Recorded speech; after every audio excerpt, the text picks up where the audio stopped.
All right, here we are in the middle of a match. We are in the UBC tournament for the USA Championship of sorts, I guess. And we're going to see how we do in this 7-point match. You got to win the PR, and you also have to win the match, so we'll see how that goes. Guess I'll just hit. You know, I could make the bar, but why don't I just get hit back on the 11 instead? You know, that's a great way to get hit the hard way. Just roll the double fives, you know? But yeah, no, it's an interesting format. We'll see how this goes. 2. And the 4 is a little unsavory. Wish I had a better 4, but I don't. His position is good. Mine is not. I literally have, like, nothing. But I'll take anyway, because, you know, why not? That could be a bad take. I got really nothing.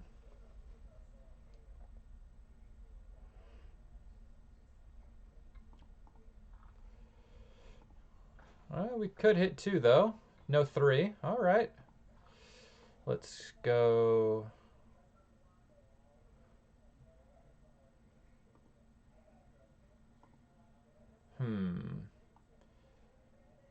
It's like that's an option, right? 3 and then 5. I could just go 3, 5. 5 and then 3 seems so weak. But I'm outboarded, so I don't really want to initiate the contact here. So I'll play like a little scared child for the time being. Double hitting was an option, but I hated breaking the 8-point. I'm not 100% sure. Obviously, this is like the safest play, but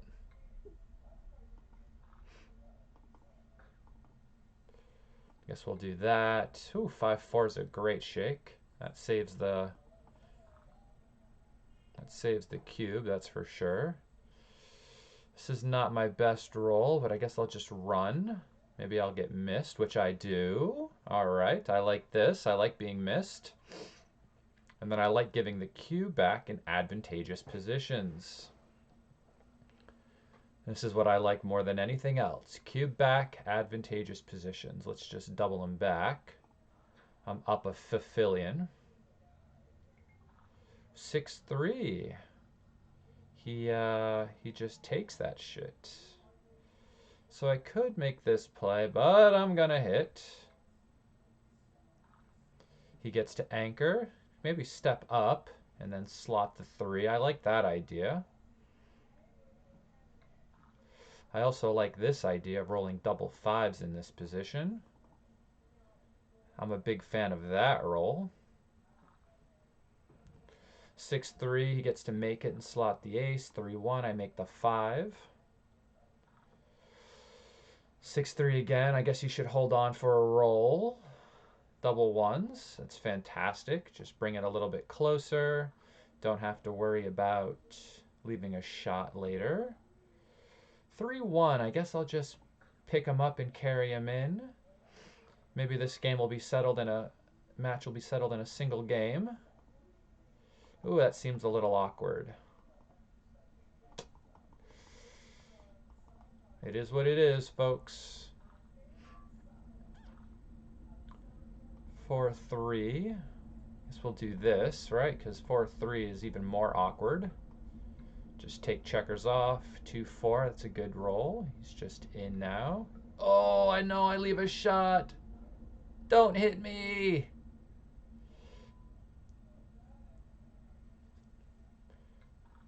All right. 5. 1, 2, 3, 4, 5, 6, 7, 8. That leaves shots with 2s. I don't want to do that, so I'll do this. I don't want to leave shots with 2s. That's bad for the gammon. What else can I do? It's like forced. Yikes.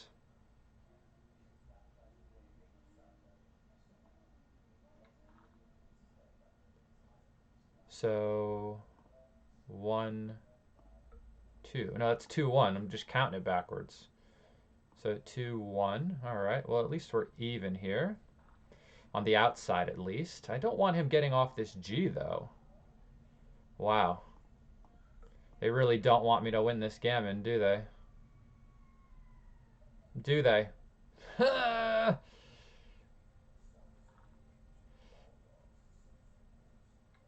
Fuck. Nah, that's too big. Is he gonna stick around?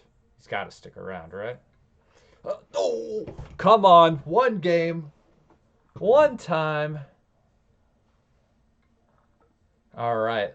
Let's see. Nice. Good match. Alright, well that was a quick one. Quicker than I thought.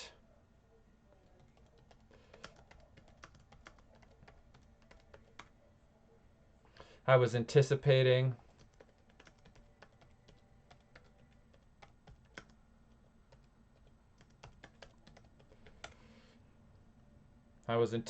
like 3 to 4 matches. Alright, well I will accept this little quick match. I guess we can go over some of the analyze here. Let's take a look. My double fives. Oh no, that's his double five. So 6-2 split, 6-3 hit. All right, I was just teaching a backgammon lesson earlier today. By the way, if anybody wants backgammon lessons, feel free to find me on Facebook at Justin Nowell and send me a message. I'm available, especially during COVID season. So when you hit with your sixes, you split from the back, right? Now, if we counter that with like aces that hit, right? With the aces playing from 8 to 7, then we're bringing checkers down when you hit on the bar point here. And the reason that is because when you hit with the ace, you're stripping your 8 point, so you need another checker to come down to try to make the point in the future.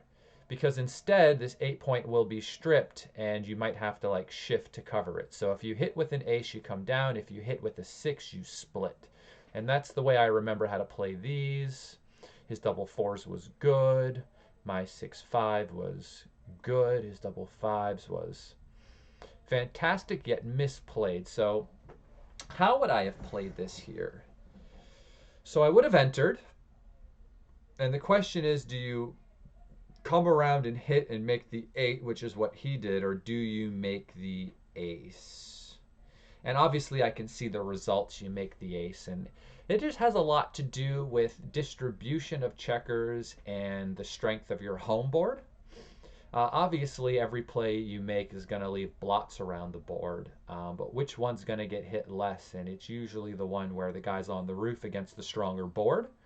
And the checkers on the 6 don't really have great future places to go. The stack is just way too high. So making the ace is paramount, and then just coming down to make the 8 seems to be overall the safest play. You end up playing with just the blots that came in instead of strewing a bunch of other things around the board and having that board there. He gave me a double and I took. I was not entirely like loving this, right? Basically, I barely have anything that's improved over my starting position. In fact, it's like I've got a blot in my home board and split back checkers. He's got the 4-point made and he's shooting to make the 5 or hit me. So obviously I have a lot of deficiencies in my position, but it's not so far bad or along that that I can't still take this. It's not so bad that I'm just instantly losing a point in this position. So I just take, and he rolls the 3-1, makes the 5. I roll the 6-1, hit 2. He rolls the 6-1 back, which is bad, and I was hung up on my 5-3.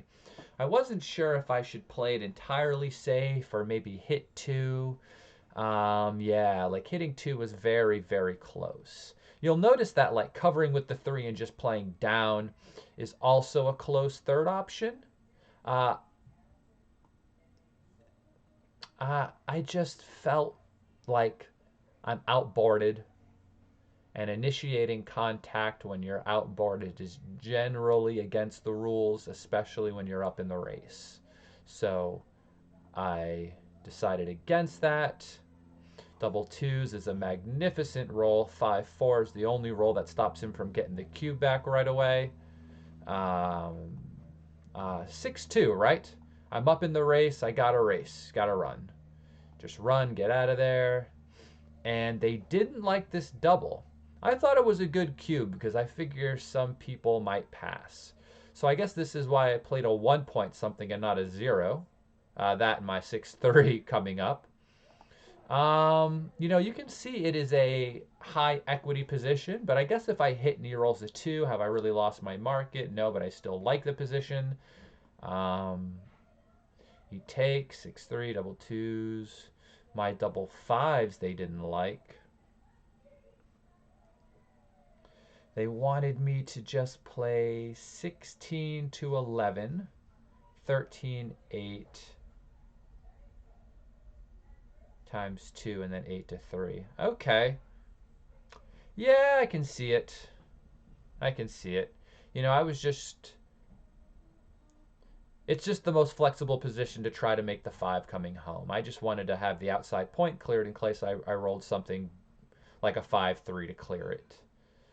His 6-3, he should have broken from the back and made this point.